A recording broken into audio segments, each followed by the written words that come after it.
السلام علیکم ورحمۃ اللہ وبرکاتہ۔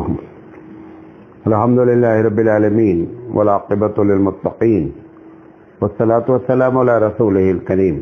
محترم حضرات، آج جمعرات ہے اور جولائی کی 22 تاریخ ہے 2021۔ جو سوالات بھی آئے ہوئے تھے تو اصل میں ایک صاحب نے ہی تقریباً 15 سوالات بھیج دیے اور یہ انہوں نے 5ویں مرتبہ سوالات بھیجے ہیں۔ میں بار بار ان کے سوال کو درگزر کر رہا تھا، تو کل انہوں نے بہت مجھ سے منت سماجت کیا کہ مولانا صاحب میرے سوال کا جواب ضرور دیا جائے۔ میں یہ کئی مرتبہ آپ کو بھیج چکا ہوں، کیونکہ وہ سوال میں کچھ ایسی باتیں تھیں جس میں کچھ شرمندگی تھی، تو میں چاہ رہا تھا اس کو کسی طرح جو ہے وہ ٹالا جائے، لیکن بہرحال وہ میرے پیچھے پڑ گئے۔ پھر انہوں نے قرآن کی آیت پیش کی کہ ان اللہ لا یستحیی، یہ پوری آیت انہوں نے پڑھی۔ بہرحال مجبور ہو کر کے میں نے ان کے تقریباً 10-12 سوالات جو بھی ہیں سب کو شامل کیا ہے اور کوشش کی ہے کہ ان کے جوابات آپ کے سامنے رکھے جائیں۔ بہرحال فائدہ تو ہوگا اس سے، بس یہ ہے کہ تھوڑا سا جو ہے وہ شرم کی بات ہے، اس لیے اس کو جو ہے وہ پرہیز کر رہا تھا۔ تو سوال آیا ہوا ہے کہ کیا اولاد اپنی زندگی میں وراثت طلب کرنے کی حقدار ہے؟ یہ جو بعض لوگ اپنے باپ سے کہتے ہیں کہ ہم کو اپنی زندگی میں وراثت آپ دے دیں، یہ باپ سے کہنے کا کوئی حق نہیں اولاد کو۔ اولاد کو جو مل جائے مرنے کے بعد وہ اس کو شکر ادا کرے، لیکن باپ کے اوپر کسی قسم کا یا ماں کے اوپر کسی قسم کا کوئی بھی پریشر وہ نہیں بنا سکتا ہے۔ جو لوگ کر رہے ہیں ایسا غلط کر رہے ہیں۔ پوچھا گیا ہے مولانا صاحب، قبر پر بہت سے لوگ ہری گھاس، درخت اور کچھ پودے، پھول کے پودے لگاتے ہیں اور لگانے میں دلیل یہ دیتے ہیں کہ اللہ کے رسول صلی اللہ علیہ وسلم نے ایک مرتبہ جو ہے وہ ایک قبر کے پاس سے آپ گزرے اور آپ نے دیکھا کہ آپ کو وحی کے ذریعے یہ بتایا گیا کہ اس قبر میں عذاب ہو رہا ہے۔ تو آپ نے، لمبی حدیث ہے، کہ پوچھا کس کی قبر ہے، پھر آپ نے فرمایا کہ ان لوگوں کو عذاب اس لیے دیا جا رہا ہے کہ ایک آدمی اس میں سے چغل خور تھا اور دوسرا آدمی جو ہے وہ پیشاب کے چھینٹوں سے نہیں بچتا تھا۔ تو اللہ کے رسول صلی اللہ علیہ وسلم نے ایک ٹہنی اٹھائی، کوئی بھی درخت سے ٹہنی توڑی، شاخ اس کی، اور اس کو توڑ کر کے دونوں سرانے اور پیتانے لگا دیا یا سرانے لگا دیا، اور آپ صلی اللہ علیہ وسلم نے فرمایا کہ جب تک یہ ہری رہے گی تو اللہ نے چاہا تو یہ عذاب سے محفوظ رہیں گے۔ اس بنیاد پر لوگوں نے اس حدیث کو دلیل بنایا اور بنا کر کے پھر قبروں پر جو ہے وہ پھول لگانا اور گھاس لگانا اور درخت لگانا، یہ ساری چیزیں ہوئی ہیں۔ تو اس کا جواب یہ ہے کہ یہ دلیل ایک دم غلط ہے۔ اگر آپ کو بھی یقین ہو جائے کہ ہمارے ابا کی قبر پہ عذاب ہو رہا ہے تو آپ بھی جا کے لگا دیجئے۔ ٹہنی لگانے کی جو وجہ ہے کہ حضور سے ڈسٹرب نہیں کرے، اگر وہ دیکھنا ہے تو باہر جائے۔ کیا کہہ رہا تھا؟ اچھا، تو اگر کسی آدمی کو یقین ہو جائے کہ ہمارے رشتہ دار کو عذاب ہو رہا ہے، آپ کو بھی وہی ہوتی ہے، تو آپ بھی لگا دیجئے ٹہنی۔ ورنہ اس حدیث سے دلیل پکڑنا ایک دم غلط ہے۔ ہمارے یہاں جو شارحین ہیں حدیث کے، انہوں نے اس بات کی وضاحت کی ہے کہ یہ اللہ کے رسول صلی اللہ علیہ وسلم کے ساتھ خاص تھا اور اس سے کوئی دلیل نہیں ہے، نمبر 1۔ نمبر 2، اس حدیث کو جن کے سامنے اللہ کے رسول صلی اللہ علیہ وسلم نے یہ عمل کیا ہے، صحابہ کو چاہیے تھا اپنی زندگی میں اس کا معمول بنا لیتے۔ یہ بات بھی آپ سمجھ لیں کہ یہ ایک بڑی بنیادی بات ہوتی ہے کہ حدیث کوئی ہو اور پھر وہ معمول نہ بنے تو پھر وہ حقیقت میں سنت طریقہ نہیں رہتا ہے۔ ایک حدیث ہو سکتی ہے لیکن معمول ہونا چاہیے. جب معمول ہوتا ہے تو حقیقت میں وہ طریقہ اور سنت کہلاتا ہے، ورنہ وہ حدیث کی حد تک ہوتی ہے. ہم اس پر حدیث پر یقین رکھتے ہیں کہ یہ حدیث ہے، لیکن معمول نہیں ہوا، اس کے مطلب انہوں نے بھی یہی بات سمجھی کہ اس حدیث سے دلیل پکڑی نہیں جا سکتی. وہ سوالات جو آئے ہیں اس میں سے ایک ہی آیا ہوا ہے جو آپ کو شروع میں تعارف میں کرایا. پوچھا ہے کہ مجھے کپڑا اپنی پسند کا پہننا چاہیے یا شوہر کی پسند کا پہننا چاہیے. اگر ہم یہ کہہ دیں کہ نہیں ہر حال میں آپ شوہر کی پسند کا پہنیں تو پھر عورتیں یہ سوال کرتی ہیں کہ ہماری آزادی پر کیا کیا گیا، ہماری آزادی پر کلہاڑی ماری گئی. لیکن میں ایک بات دوسری کہنا چاہتا ہوں کہ آپ کی جو فطرت ہے، یعنی عورت کی جو فطرت ہے، وہ چاہتی ہے کہ میرا شوہر میرے علاوہ کسی کی طرف اٹریکٹیو نہ ہو، کسی کی طرف اس کا رجحان نہ ہو. اس کے لیے آپ کو ہر وہ کام کرنا چاہیے کہ آپ اپنے شوہر کو اپنے قبضے میں کیسے رکھ سکتی ہیں. اگر شوہر چاہتی ہیں کہ میرا رہے، یہ آپ کی فطرت ہے، تو اس کو جو کپڑا پسند ہے وہ پسند آپ کو بھی ہونی چاہیے. اگر آپ کو اپنے شوہر سے محبت ہے تو محبت جس سے ہوتی ہے اس کی ہر پسند کو آدمی پسند کرتا ہے، بھلے وہ اس کو پسند ہو یا نہ پسند ہو. ابھی کسی لڑکی کو کسی لڑکے سے محبت ہو جائے اور وہ لڑکی سے کہے کہ یہ سوٹ مجھے بہت اچھا لگتا ہے، آپ بتائیے وہ لڑکی وہ برابر سوٹ پہنے گی کہ نہیں پہنے گی؟ پہنے گی. تو محبت کا بھی تقاضا ہے. شوہر اور میاں بیوی میں محبت ہوتی ہے، لہذا محبت کا بھی تقاضا ہے کہ آپ شوہر کی پسند کا پہنیں. تو پہننا حکم نہیں دیا جا سکتا ہے، لیکن یہ ضرور ہونا چاہیے کہ جب تم نے پہنا ہے اور تمہارا مقصد یہ ہے کہ ہمارا شوہر ہمارا رہے تو اس کی پسند کا پہننا چاہیے. اسی کے ساتھ ساتھ ایک بات اور کہنا چاہتا ہوں جو بہت کم کہی جاتی ہے کہ مرد لوگ یہ نہیں سوچتے ہیں کہ ہماری بیوی کو ہمارا کون سا کپڑا پسند ہے. اس بات کو یہ بھی حدیث سے ثابت ہے کہ آدمی کو بھی چاہیے کہ اپنی بیوی کی پسند کا کپڑا پہنے. مثال کے طور پر کوئی پسند سے مراد شرعی ہو کپڑا اور اس کو کہتے یہ کلر آپ کا بہت اچھا لگتا ہے تو آپ اس کلر کو پہن لیں. میں مولانا تھانوی رحمۃ اللہ علیہ کی ایک مثال دیتا ہوں. مولانا تھانوی رحمۃ اللہ علیہ اپنے واقعات میں لکھتے ہیں کہ عید کا زمانہ تھا اور ہماری اہلیہ نے ہمارے لیے ایک جو ہے وہ کرتا اپنے ہاتھوں سے سلا اور وہ بڑا ہی جو ہے وہ شوخ کلر تھا. یعنی علماء عموماً اس کلر کا کپڑا نہیں پہنتے ہیں، لیکن انہوں نے اپنی پسند سے بنایا اور مجھے بتایا نہیں، سرپرائز دینے کے لیے کہ جب عید کا چاند نکل آئے گا تو میں ان سے کہوں گی کہ یہ میری طرف سے گفٹ ہے. تو ان کو نہیں معلوم تھا مولانا رحمۃ اللہ علیہ کو.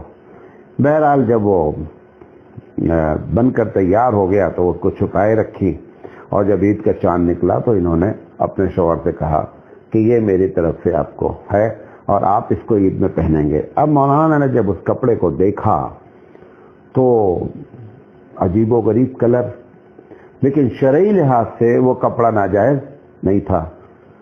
تو مولانا نے سوچا کہ یہ میری بیوی کا دل رکھنا ہے اور اس کو پسند ہے تو ہماری پسند کا تو یہ پہنتی رہتی ہے، اگر اس کی کوئی پسند ہے تو مولانا تھانوی رحمۃ اللہ علیہ نے وہ غالباً صدری ٹائپ کوئی چیز تھی کہ کپڑے کے اوپر انہوں نے اس کو اچکن یا اچکن کچھ کہتے تھے اس وقت، اس کو انہوں نے پہن لیا. اب جب پہن لیا تو مولانا کہتے ہیں جیسے آپ مجھے کسی عالم کو آپ جو ماحول میں کپڑا چل رہا ہے اگر وہ پہنا دیں تو اس کی کیا کیفیت اندر سے ہوگی. تو حضرت دیکھتے ہیں کہ میں بہت پریشان اور یہاں سے وہاں ایسا لگے کہ جیسے سب ہم ہی کو دیکھ رہے ہیں. تو مولانا گئے، مولانا نے عید کی نماز پڑھائی اور خطبہ دیا جیسا معمول تھا اور پھر آخرکار کچھ لوگوں نے سوال کر ہی لیا.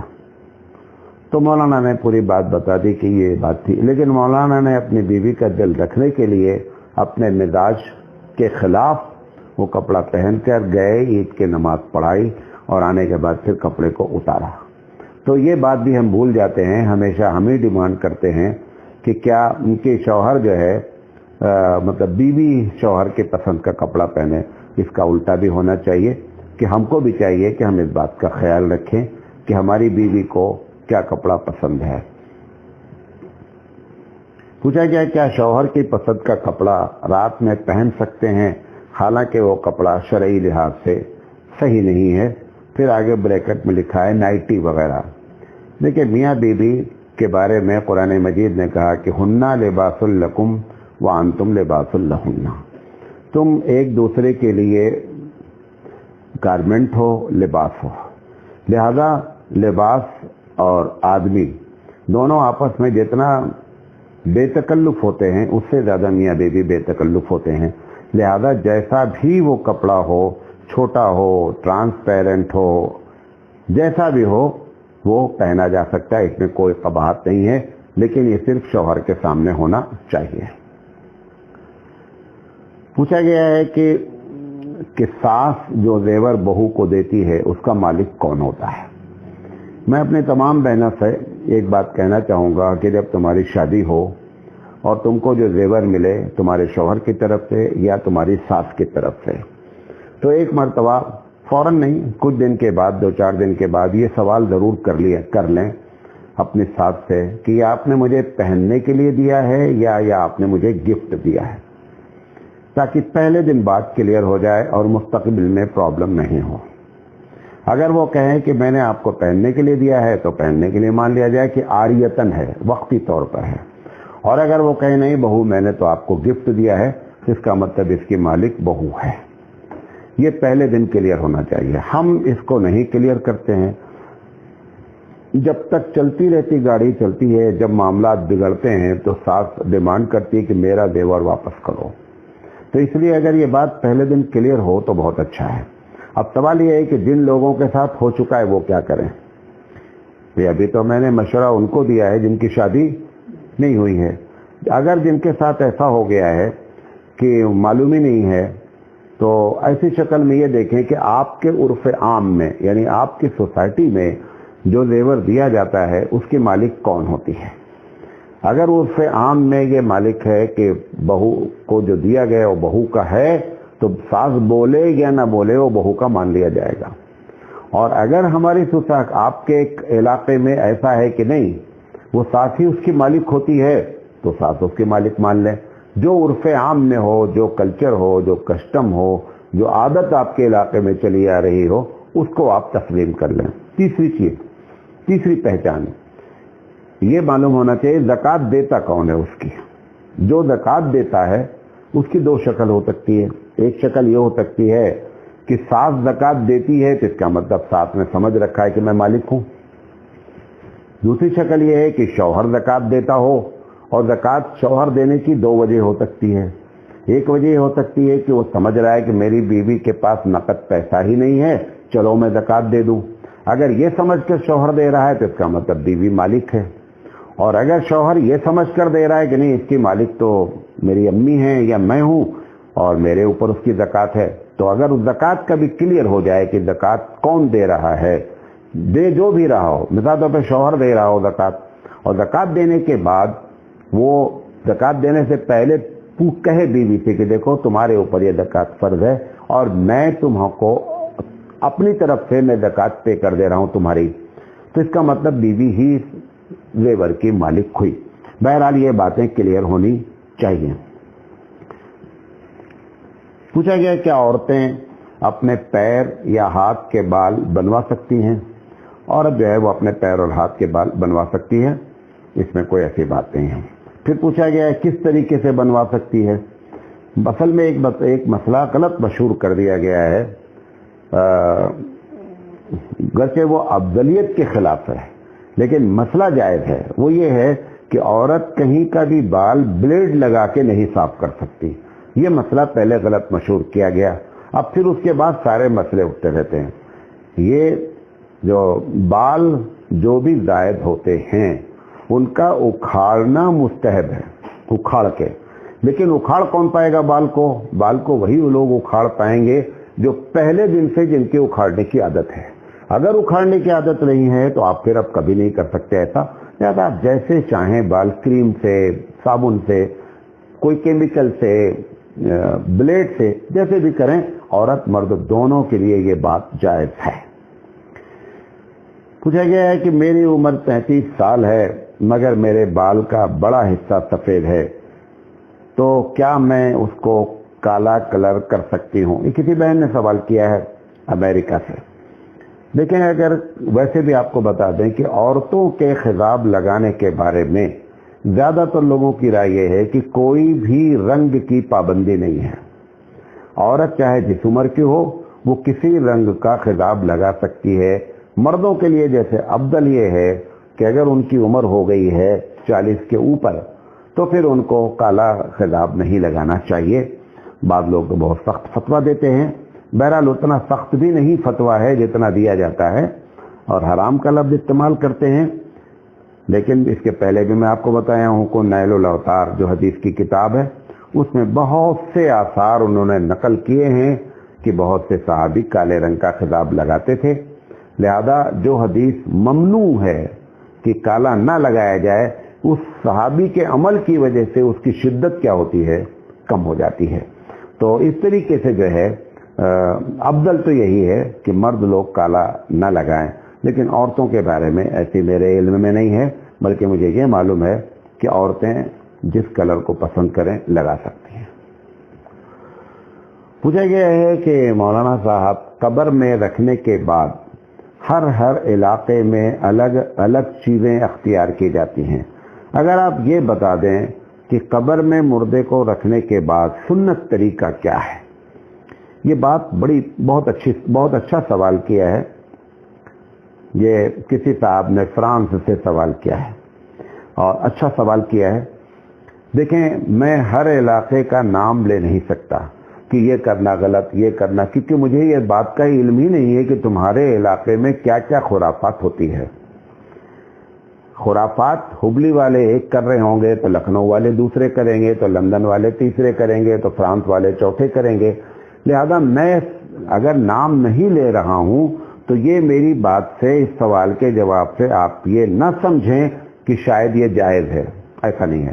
میں یہ ضرور بتا دے رہا ہوں کہ اصل اللہ کے رسول صلی اللہ علیہ وسلم اور صحابہ کا معمول کیا ہے۔ اب اس کے علاوہ آپ جو کچھ بھی کرتے ہیں آپ سمجھ لیجئے کہ آپ غلط کرتے ہیں۔ تو یہ آسان طریقہ ہے نا، کیونکہ میں کرنے والے کاموں کی لسٹ نہیں گنا سکتا۔ ہاں، نہ کرنے والے کی ہم کیا کر سکتے ہیں؟ گنا سکتے ہیں، یا اللہ کے رسول نے جو کیا ہے وہ بتا سکتے ہیں۔ تو ہم کوشش کرتے ہیں کہ ایک ایک بات کرتے ہیں۔ سب سے پہلی بات تو آپ کو جانے، جب جنازہ لے کے چلا جاتا ہے تو اللہ کے رسول صلی اللہ علیہ وسلم کے زمانے میں کبھی بھی جنازے پر ایک پھول بھی نہیں ڈالا گیا، اور پھول ڈالتے بھی کیسے؟ یہ تو وہ ریگستان کا علاقہ ہے جہاں پر پھول پیدا ہی نہیں ہوتا ہے۔ لوگوں کی عقل ماری ہوئی ہے کہ وہ پھول ڈالتے ہیں۔ میں نے ایک صاحب سے پوچھا پھول کیوں؟ کیونکہ آپ نے دیکھا کہ غیر قوم پھول ڈالتی ہے، آپ نے بھی پھول ڈالنا شروع کر دیا۔ اگر ایسی چیزیں اختیار کرتے جائیں گے تو اصل جو سنت ہے وہ کہاں ہے اس کو تو پتہ بھی نہیں چلے گا کہاں چلی گئی۔ لہذا یہ وہاں سے آیا۔ مجھ سے ایک صاحب نے کہا کہ مولانا صاحب پھول ڈالتے ہیں تو پھول درود پڑھتے ہیں۔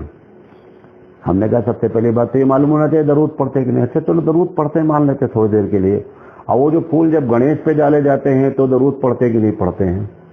اگر پھول کا کام درخت سے ٹوٹنے کے بعد مستقل جب تک سوکھا نہ ہو تب تک وہ درود پڑھتا رہے، تو بیچارے کے پھول کو کیا معلوم ہے کہ میں کسی ولی کی قبر پہ پڑا ہوں اور یا کسی شرابی کی قبر پہ پڑا ہوں یا گنیش جی کے اوپر ڈالا گیا ہوں؟ پھول کو کیا معلوم ہوگا؟ تو بہرحال یہ جو پھول کا معاملہ ہے لے کر کے جو چلتے ہیں، آپ نے دیکھا ہوگا کہ ابھی حال میں دلیپ کمار صاحب کا انتقال ہوا، جن کا نام یوسف خان تھا۔ ان کے جنازے میں، حالانکہ یہ وہ اس لائن کے آدمی تھے کہ جہاں پر شرندھانجلی جسے آپ کہتے ہیں کہ دینے کے لیے سب سے بڑا طریقہ کیا ہوتا ہے کہ پھول لے گئے اور قبر کے اوپر یا باڈی کے اوپر رکھ دیا۔ لیکن دلیپ کمار کے باڈی پر ایک پھول بھی موجود نہیں تھا جنازے میں، نمبر 1۔ نمبر 2، کلمے کی جو چادر ڈالی جاتی وہ بھی سنت کے خلاف ہے، وہ بھی موجود نہیں تھی، صرف اور صرف ان کی کفن نظر آ رہی تھی۔ آپ کا دل چاہے تو آپ جو ہے وہ یوٹیوب پہ دیکھ لیجئے گا، جنازہ آج بھی موجود ہے۔ یہ حقیقت میں جنازہ ایک دم سادہ ہونا چاہیے۔ اچھا، کیونکہ بات قبر کی پوچھی گئی تو کر لیتے ہیں۔ قبر میں جب اتاریں تو قبلے کی طرف سے اتارا جائے، مطلب ایک ہوتا ہے قبر ایسے ہے تو اب آپ قبلے کی طرف باڈی کو رکھیں اور وہاں سے باڈی کو کیا کیا جائے، نیچے اتارا جائے، نمبر 1۔ نمبر 2، جس وقت لوگ ہاتھوں میں لے کر کے اس کو رکھنے جا رہے ہیں، اس وقت بعض حدیثوں میں آتا ہے، مختلف الفاظ آئے ہیں، بسم اللہ وعلی ملت رسول اللہ کہتے ہوئے رکھیں، بسم اللہ وباللہ وعلی ملت رسول اللہ، ایسے مختلف۔ یہ تو جو میں بتا رہا ہوں یہ کوئی کرتا ہی نہیں ہے، جو حدیث میں نہیں وہ سب آپ کرتے ہیں، جو حدیث میں نہیں ہے وہ کرنے کی ہماری عادت ہے۔ نام ہم دیتے ہیں، ہم رسول سے بڑی محبت رکھتے ہیں، یہ سب جھوٹی باتیں ہیں۔ رسول اکرم سے محبت کا مطلب یہ ہوتا ہے کہ حبیب مصطفیٰ سرکار دو عالم صلی اللہ علیہ وسلم نے جو کیا ہے، جو کہا ہے، اس کو اپنی زندگی میں اپنایا جائے، یہ کہتے ہوئے باڈی کو رکھ دیا جائے۔ اگر کوئی آدمی قبر میں مردے کو اتارنے سے پہلے کسی قسم کی خوشبو اگر لگاتا ہے، جیسے عطر ڈال دیتا ہے یا یہ کیوڑا ڈال دیتا ہے، تو بعض لوگوں نے جائز لکھا ہے، لیکن اگر آپ نے باڈی کو ڈال دیا، اب اس کے اوپر سے جو کیوڑا مارا گیا اور عطر، ایک دم غلط ہے۔ ایسی کوئی حدیث ہمارے پاس نہیں ہے کہ جس میں کوئی کیوڑا ڈالا جائے یا عطر لگایا جائے۔ رکھنے کے بعد پہلا کام یہ کیا جائے کہ اس کے بندھن کھول دیے جائیں۔ 3 بندھن جو لگے رہتے ہیں سر کے پیر بیچ میں، یا آپ نے جو بھی بندھن اور لگا رکھے ہیں، 3 بندھن عموماً ہوتے ہیں، ان کو کھول دیا جائے، اور کھولنے کے بعد باڈی کو ادھر سے کچھ ڈھیلا وغیرہ مٹی کا لگا کر کے اس کے رخ کو جو ہے وہ قبلے کی طرف کر دیا جائے۔ بعد میں معلوم ہوتا ہے کہ چہرے کو کھول دیا جائے، چہرے کو کھول دیا جائے، یہ بھی بات بہرحال وہ کھولا جا سکتا ہے۔ اس کے بعد جو لوگ اندر ہیں وہ باہر آ جائیں۔ باہر آنے کے بعد اگر لحد ہے، لحد کہتے ہیں بغلی قبر کو، اور قبر کہتے ہیں قبر کو، یعنی جو اوپر سے ہوتی ہے، جیسے یو پی کے اکثر و بیشتر علاقے میں قبر ہوتی ہے، یعنی باکس بنتا ہے اور اس کے اوپر کیا رکھی جاتی ہے، لکڑیاں رکھ دی جاتی ہیں۔ جو لحد ہوتی ہے اس میں کھڑے کھڑے پتھر یا اینٹ وغیرہ، بڑی بڑی اینٹیں بنتی ہیں، وہ لگا دی جاتی ہیں۔ بہرحال اس بات کا خیال رکھا جائے کہ وہ جو اینٹ لگائی جائے وہ قطعی پکی نہ ہو، یعنی کچی اینٹ لگائی جائے، کیونکہ پکی ہوئی اینٹ کا تعلق جو ہے وہ آگ سے ہے، اور آگ کا تعلق جہنم سے ہے، لہذا اس سے پرہیز کیا جائے۔ جب لگا دیا جائے، لگانے کے بعد چاہے بغلی لگا دی جائے یا پتھر پٹرا جو بھی لگایا گیا، جو سوراخ وغیرہ ہیں ان کو گیلی مٹی سے اگر آپ بند کرنا چاہیں تو بند کر سکتے ہیں۔ بند کرنے کے بعد اب اس کے بعد لوگ سمجھتے ہیں کہ صاحب ہر علاقے میں الگ ہے، یہاں میں نے دیکھا کہ وہ کل کے ڈھیلے پڑھتے رہتے ہیں، اور وہ اس میں پھر کل کے ڈھیلے ٹوکری لاتے ہیں اور اس میں پڑھتے ہیں، اللہ معلوم کیا پڑھتے ہیں کیا نہیں پڑھتے ہیں۔ کچھ لوگ سونف لاتے ہیں، اس کو اٹھاتے ہیں اور پڑھتے ہیں، وہ ڈالتے ہیں۔ یو پی والوں کو نہیں معلوم بیچاروں کو، یو پی والے اپنی الگ کہانی لگاتے ہیں، وہ بیر کی ٹہنی لے کر آتے ہیں تو وہ اس میں قبر کے اندر ڈالتے ہیں، اور یہ سب چیزوں کو سنت سمجھا جاتا ہے، حالانکہ ان سب کا سنت سے کوئی تعلق نہیں ہے۔ تو اب قبر پہ جب آپ اٹھ کر نکل کر آ گئے، مٹی ڈال دی، سوراخ بند کر دیا، اب دائنی طرف سے سر کی طرف سے جو ہے وہ مٹی ڈالنا یہ سنت طریقہ ہے۔ 3 مرتبہ مٹی اٹھائی جائے اور دونوں ہاتھ سے اٹھائی جائے اور جو ہے وہ اس پہ ڈالی جائے۔ جب قبر پر مٹی پڑ جائے تو دیکھا جائے کہ قبر زمین سے زیادہ 1 بالشت اونچی ہو، اس سے زیادہ اس کو اونچی نہ بنائیں، اور کوہان کی شکل میں قبر بنائیں، ایسے نہیں بنائیں، چوکور نہیں بنائیں، کوہان کی شکل میں، جیسے اونٹ کا کوہان ہوتا ہے دونوں طرف ڈھال ہوتی ہے، اس طریقے سے قبر بنائی جائے۔ بنانے کے بعد جو ہے وہ بعض حدیثوں سے ایسا معلوم ہوتا ہے، اور گھر کی حدیث بعض لوگوں نے ضعیف لکھی، لیکن زیادہ تر حدیثوں میں ذکر ہے کہ قبر کے اوپر جو ہے وہ پانی کا چھڑکاؤ کیا جائے، پانی ڈال دیا جائے۔ پانی ڈالنے کے بعد جو ہے وہاں پہ کھڑے ہو کر کے، بہقی کی روایت ہے، گرچہ روایت یہ موقوف ہے لیکن اس پر فتویٰ دیا گیا ہے کہ ایک آدمی سرہانے کی طرف کھڑا ہو کر کے سورہ بقرہ کا پہلا رکوع پڑھے اور ایک آدمی پیر کی طرف کھڑے ہو کر کے سورہ بقرہ کا آخری رکوع پڑھے۔ اس کے بعد جو لوگ آئے ہوئے ہیں ان کو چاہیے، جو اللہ کے رسول صلی اللہ علیہ وسلم کی سنت ہے، کہ کھڑے ہو کر کے اس کے لیے دعا کریں کہ اللہ تعالیٰ اس سے جو ابھی منکر نکیر سوال کریں گے، اے اللہ اس کو ثابت قدم رکھ اور اس کو سوال کا جواب دینے کی توفیق۔ یہ اس قسم کی جو ہے دعائیں کی جا سکتی ہیں، اور جو لوگ اس کے گھر کے قریبی لوگ ہیں وہ بہتر یہ ہے کہ فوراً قبر کے پاس سے نہ بھاگیں، بلکہ تھوڑی دیر جو ہے وہ انتظار کریں۔ یہ بات تھی۔ اب اس کے بعد نکل کر کے ہر علاقے میں الگ الگ ہے، آپ کے علاقے میں پھر نکلیں گے، 40 قدم پر آئیں گے، پھر دعا کریں گے، یہ سب ایجاد بندہ ہے، اس کا حدیث سے کوئی تعلق نہیں ہے۔ پھر وہی سوالات جو 10 سوالات آئے تھے، وہ ان کا ایک سوال اور آیا ہوا ہے کہ اگر کسی عورت نے اپنی شرمگاہ میں لذت حاصل کرنے کی غرض سے انگلی ڈالی اور انزال نہیں ہوا تو غسل کا کیا حکم ہے؟ اکثر لوگوں کی رائے ہے کہ غسل واجب ہو جائے گا اگر لذت حاصل کی گئی ہے تو۔ پوچھا تو گیا ہے کہ دارالعلوم کا بھی فتویٰ غالباً یہی ہے کہ اگر بیوی حائضہ ہے اور مرد پر شہوت کا غلبہ ہے تو عورت سے مستدنی کروانے کا کیا حکم ہے؟ اگر ایسا ہو گیا ہے اور یہ خدشہ ہے کہ حائضہ عورت سے آدمی صحبت کر لے گا تو اگر اس نے کرا لیا ہے، عادت نہیں ڈالنا چاہیے، اگر کبھی ایسا ہو گیا ہے تو جائز ہے۔ پوچھا گیا کہ عورت شوہر کے سامنے برہنہ ہو سکتی ہے یا نہیں؟ عورت اور میاں بیوی کا کوئی پردہ نہیں ہوتا ہے، ایک دم وہ برہنہ ہو سکتی ہے، لیکن یہ سب جو ہے وہ حیا کے خلاف ہے اور جائز ناجائز کی بات نہیں، حیا کی بات ہے۔ پوچھا گیا ہے کہ غسل بیٹھ کر کرنا یا کھڑے ہو کر کرنا؟ اللہ کے رسول صلی اللہ علیہ وسلم نے اس پر کوئی جو ہے وہ ہم کو قولی حدیث نہیں بیان کی ہے کہ غسل بیٹھ کر کرنا چاہیے یا کھڑے ہو کر کرنا چاہیے۔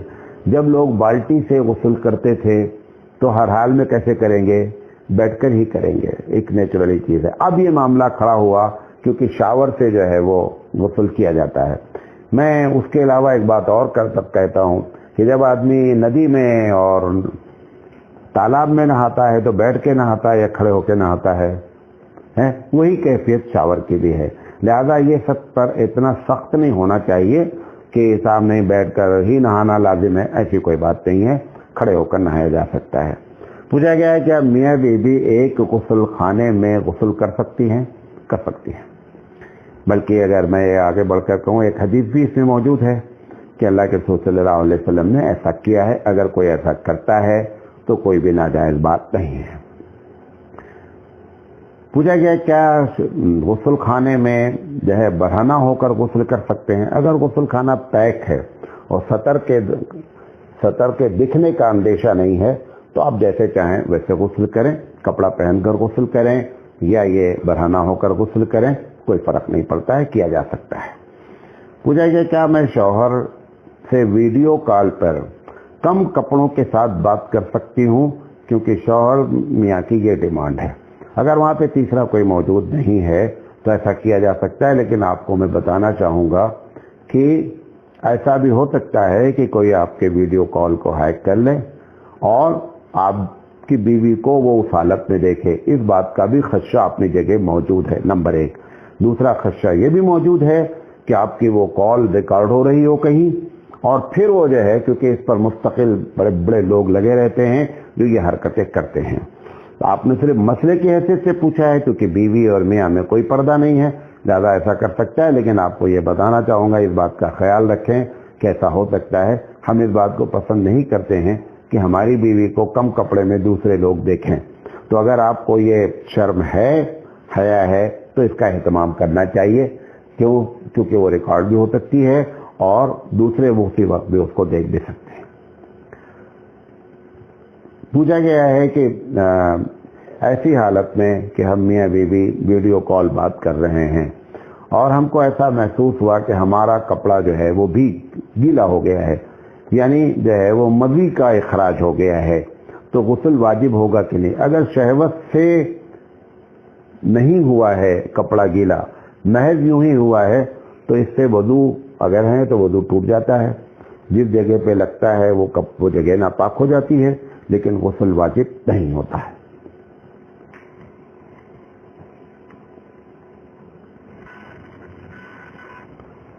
اچھا، پوچھا گیا ہے کہ کیا والدین کو صالح اولاد محبت کی نگاہ سے اگر دیکھتی ہے تو اس کو حج مبرور کا ثواب ملتا ہے؟ ایسی کوئی حدیث ہے؟ یہ ایک بہت مشہور بات ہے کہ اگر والدین کو کوئی آدمی پیار اور محبت کی نگاہ سے دیکھتا ہے بیٹھ کر کے، بھلے ان کی کوئی خدمت اس وقت ہو رہی ہو یا نہیں ہو رہی ہو، اس کو دیکھنے سے بھی اس کو حج مبرور کا ثواب ملتا ہے۔ یہ حدیث بہقی میں ہے، بہقی نے روایت کیا ہے۔ یہ الگ بات ہے کہ حدیث ضعیف ہے۔ پوچھا گیا، بعض لوگ یہ کہتے ہیں مولانا آپ یہ کیوں بتا دیتے ہیں کہ حدیث ضعیف ہے؟ تو کیونکہ جب آدمی حدیث ضعیف بول دیتا ہے تو اس کے اندر وہ دم جو ہوتا ہے نا عمل کرنے کا، وہ کیا ہوتا ہے؟ وہ ختم ہو جاتا ہے۔ بات تو صحیح ہے۔ میں ایک بات بتانا، ایک عالم کی ذمہ داری ہوتی ہے کہ اگر اس کو معلوم ہے یہ حدیث ضعیف ہے تو اس کو بتانا چاہیے۔ یہ کہ محض ہم ضعیف حدیث کو بتا کر کے لوگوں کو ابھاریں اور اس کا صحیح علم نہ دیں، یہ اچھی چیز نہیں ہے۔ مولانا زکریا علیہ الرحمہ نے فضائل اعمال میں سینکڑوں حدیثیں ضعیف لکھی ہیں، لیکن آپ کو اس بات کو معلوم ہونا چاہیے کہ انہوں نے ہر حدیث کے بعد حدیث کا حکم لکھا ہے کہ یہ حدیث ضعیف ہے، یہ حدیث صحیح ہے، یہ موقوف ہے، جو بھی ہے وہ انہوں نے لکھا ہے۔ ان کے ترجمہ کرنے والوں نے یہ کمال دکھلایا ہے کہ جب اس کو اردو میں ترجمہ انگریزی میں کیا یا جس لینگویج میں کیا ہے تو حضرت کی وہ بات جہاں سے انہوں نے لکھی تھی یہ حدیث ضعیف ہے، انہوں نے کیا کیا، ٹرانسلیشن کرنے والوں نے، ترجمہ کرنے والوں نے وہ نہیں لکھا، کیونکہ عربی میں لکھا ہوا تھا۔ حضرت نے اپنی ذمہ داری نبھائی کہ حدیث ضعیف تھی تو انہوں نے بتا دیا ضعیف ہے۔ ہم نے کیا کیا کہ یہ گویا کہ اگر میں یہ لفظ کہوں کہ جو بھی ترجمہ کیا یہ ایک قسم کی خیانت کی بات ہوئی۔ جب آپ ترجمہ کر رہے تھے تو آپ کو وہ بھی ترجمہ کر دینا چاہیے تھا کہ حضرت نے حدیث کے حکم بھی لکھے ہوئے ہیں، لیکن ہم نے کیا کیا کہ اس کام کو نہیں کیا اور صرف ترجمہ کر دیا، اور وہاں پر جہاں پر حدیث ختم ہوئی وہیں پہ روک دیا ترجمہ کے، اور اس کے نیچے جو لکھا ہوا تھا وہ ہم نے نہیں لکھا۔ یہ اچھا کام نہیں ہے۔ لہذا ایک عالم کی ذمہ داری ہوتی ہے کہ وہ اگر جانے کہ یہ حدیث ضعیف ہے تو وہ اس کو لکھے۔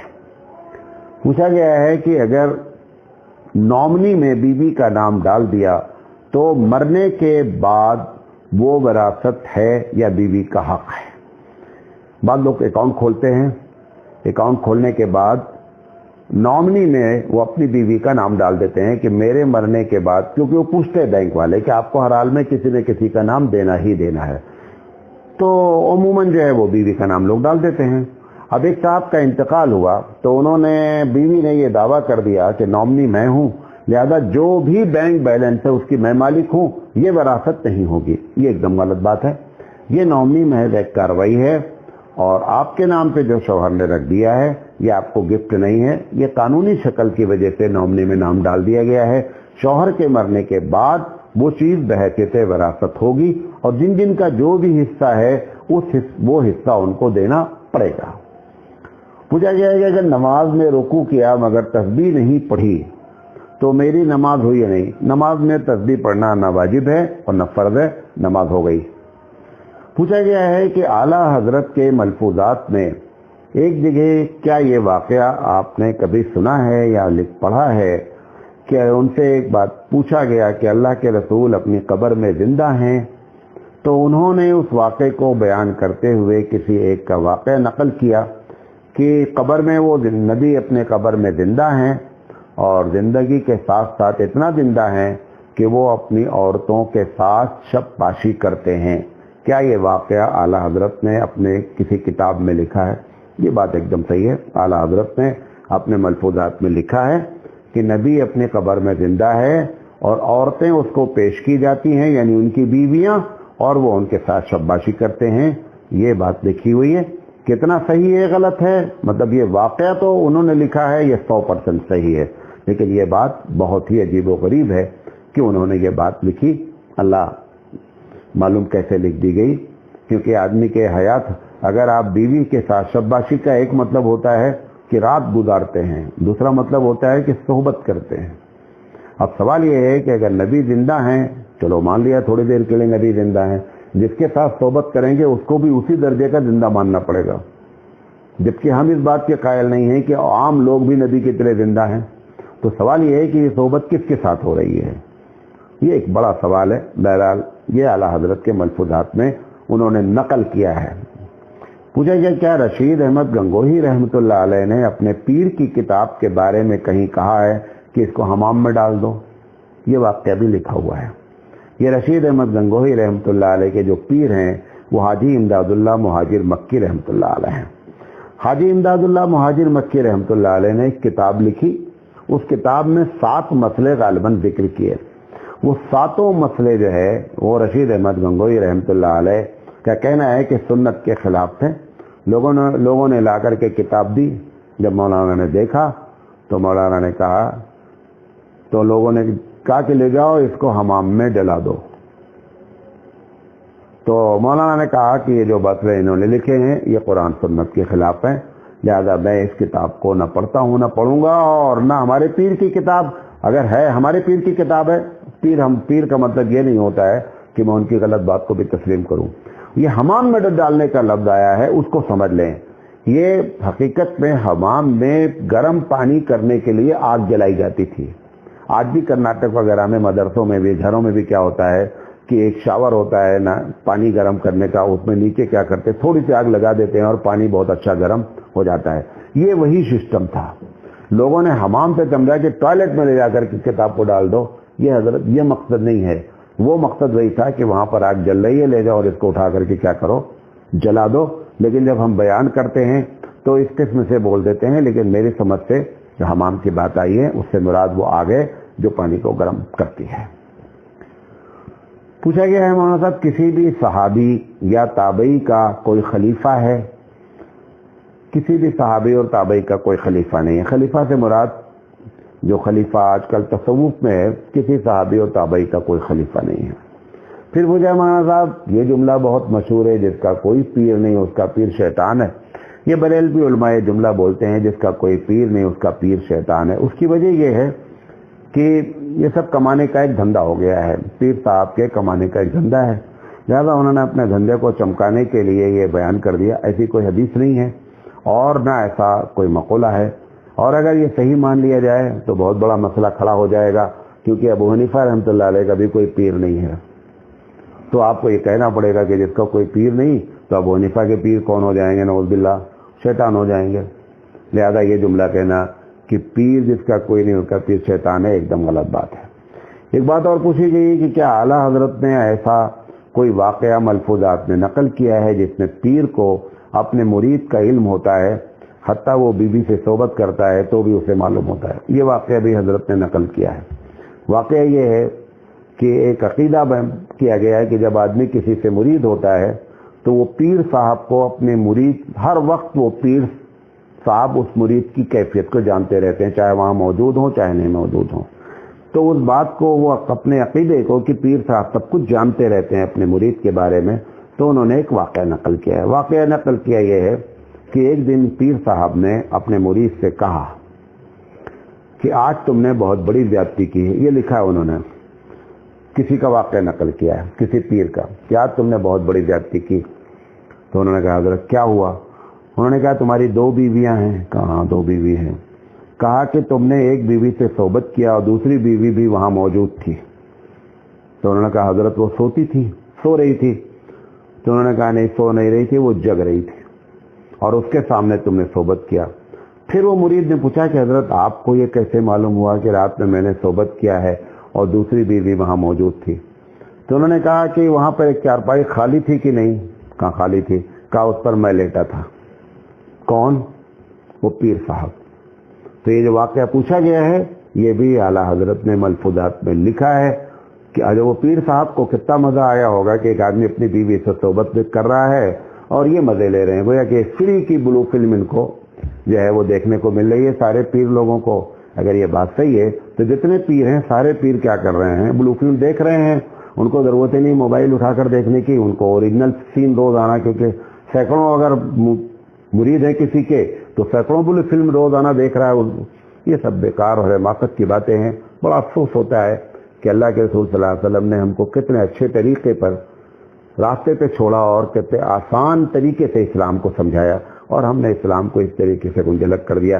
یہ باتیں آپ کے سامنے بیان کرنا چاہتے تھے۔ اللہ تعالیٰ سے دعا ہے کہ کوئی بات اگر ایسی نکل گئی ہو جو غلط ہے تو اس کو معاف فرمائے۔ وآخر دعوانا ان الحمد للہ رب العالمین۔